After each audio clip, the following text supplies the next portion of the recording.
and welcome to Oceanside Arts Live, where we celebrate the arts and the artists in our community. I'm Eliane Weideaur, and I'm your host today. I have with me a singer, writer, poet, mom, friend, and heaven knows how many other titles she lays claim to, Tiffany Vakilian. Welcome, Tiffany.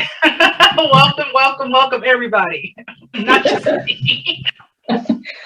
Give us a quick, for those two or three in our audience who may not know you or know of you, give us just a brief biography, if you will, of where you've been, how long you've been around, what you've been doing, what you are currently doing. There you go. Okay. Well, I've been writing, singing, performing in some form since a small child. I was actually at Oceanside High School, go Pirates, when Miss Weideaur was a teacher there, and so I cannot call her Eliane ever. It's always Miss W, Miss Dub, Miss Weideaur. That's just me. And so once I graduated, went off to UC Santa Barbara, pit stops all over the country, all over the world. I was in a Motown band, performed at the Rock and Roll Hall of Fame, one of my favorite memories. I've written books, I've edited books, I am an editor now. Goodness, I've done a lot. That's good. I firmly believe that a full life is the best way to go. Yeah, definitely that. Definitely full. Now that I'm back in San Diego, currently president of the San Diego Book Awards, and I'm happy to be back in San Diego. I'm happy to be a part of Oceanside Arts. It's a coming home, and that feels good. Good. We are so glad that you are back. Okay.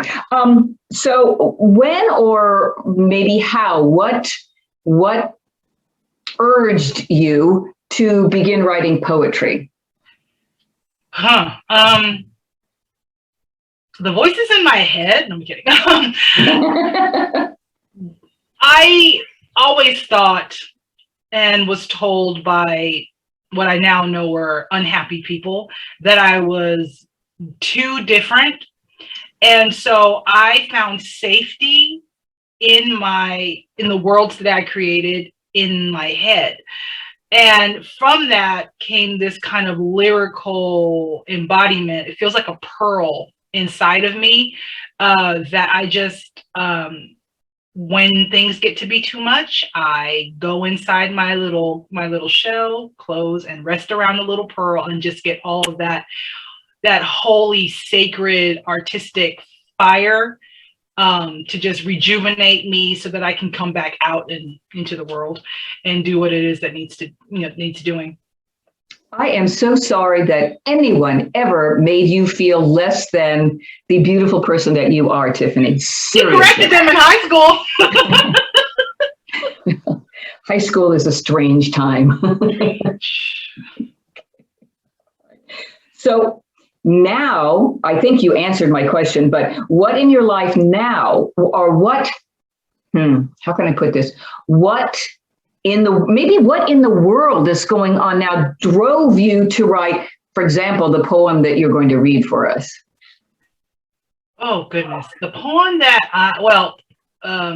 this particular poem is called Tell Your Story. And it's the way it started and what it has become for me personally it's evolved because so many life happenings have I wrote this when I had just started going to graduate school, and we had a free write time just before an open mic.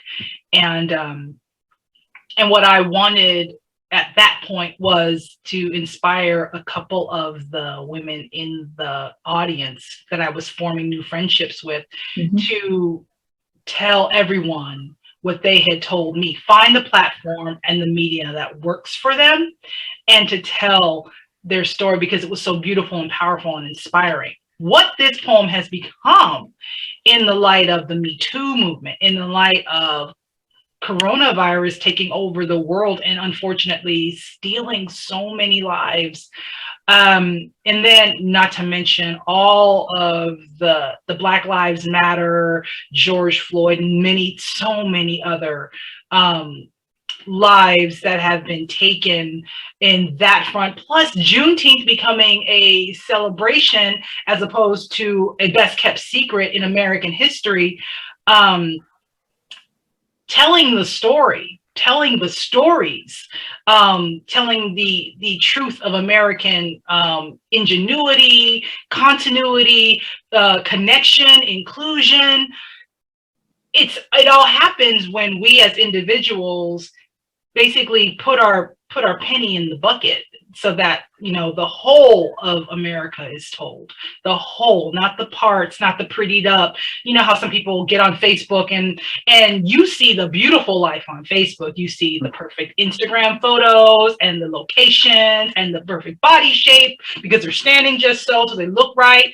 And I'm saying, no, tell the double chin, you know, tell the, you know, the pock marks, tell the I'm 5 pounds more than I want to be, or wow, I hit my goal weight and I really want that double cheeseburger. Tell the truth. Tell all of it, because all of it in its way and at its time on the spectrum of things is beautiful. I think that covers it. Yeah, I have a lot. That's all right. Is there a name for the style of poetry that this particular poem falls under? For example, a sonnet or a limerick, or I would call it, and I have so many friends who are poets and who are performance poets. Mm-hmm. And I hope that I honor them with this, but I would call it spoken prose, spoken word prose, performance prose. It came out of a heart free think, Mm-hmm. but every time I perform it, it's different. Every time I speak it, it's different, because it's kind of like, and I hope I don't offend people by saying this, I really do, but it's kind of like when you read the Bible. And it talks about reading the Bible, and you read one verse and and then you read it 5 minutes, 5 years, and you read it and it hits you differently because your life is different. Right. That this piece is that to me, because every time I do it, every time I say it, something else comes up because a new memory has change the algorithm, if you will. Exactly. It's changed the math of how I interpret. It speaks to the education of where I come from, what I'm doing now, what I hope to impart into my now that I have children, and what I hope they, from what I get, will be able to give to their children. It's just, it changes every time. Right. Right. So, I appreciate or I appreciate that you refer to it as spoken word, because having heard you perform this particular poem more than once, I relate it to, for example, Shakespeare, who was a poet, but it is so much more powerful when you hear it than when you read it. Yeah. Mm-hmm. So, yeah. Okay, enough of the dilly-dallying. Miss Tiffany, will you please perform your story for us? All right. This piece is called, not oddly enough, it's called Tell Your Story. It's from my first book of poetry, Ugly Drawers, Pretty Panties. I'm getting a new cover. This book is getting relaunched into the world in a couple of months. I'm really excited because it's about to have a little brother sister type coming out. I haven't done any of the marketing for it because it bloomed. It literally bloomed last week. And so I'm really excited. And at the same time, there's work involved. Oh my gosh. So I will perform for you now because Ms. Weideaur told me to. I'm kidding. I'm totally Asked. I asked. Asked me to. You totally asked me to. I will perform for you now because I want to tell your story.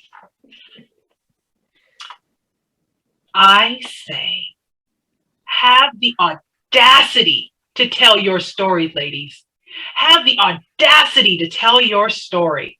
For those who don't have the ability to tell their stories, or better yet, for those who do have the ability, but are terrified, who live daily, moment, second, millisecond, so close to every moment in their story, they can't breathe for the terror of the responsibility of holding their story. Oh, but it holds. It holds. It holds on hold. It holds. But for us, the storytellers, the stellar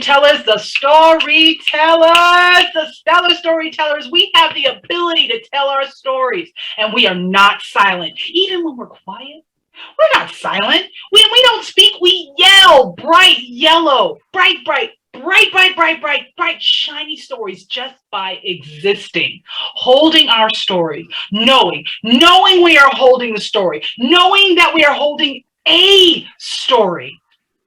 Knowing that we are holding a story for the voiceless ones who don't have a voice to tell the story, for the lazy ones who don't want to tell the story, for the terrified ones who can't tell the story.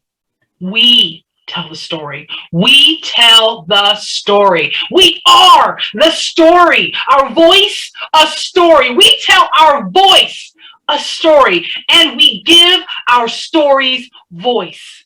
Ladies, tell your story. Ladies, tell your story. Tell your gritty, grimy, nasty story. Tell your beautiful, flowing, ethereal story. Hold your story for its power. Hold your story. Honor your story. There's no story like your story. Ever. Ever. Ever. Ever. Ever. Ever. Ever. Ever. No story like your story. So tell it. Tell your story.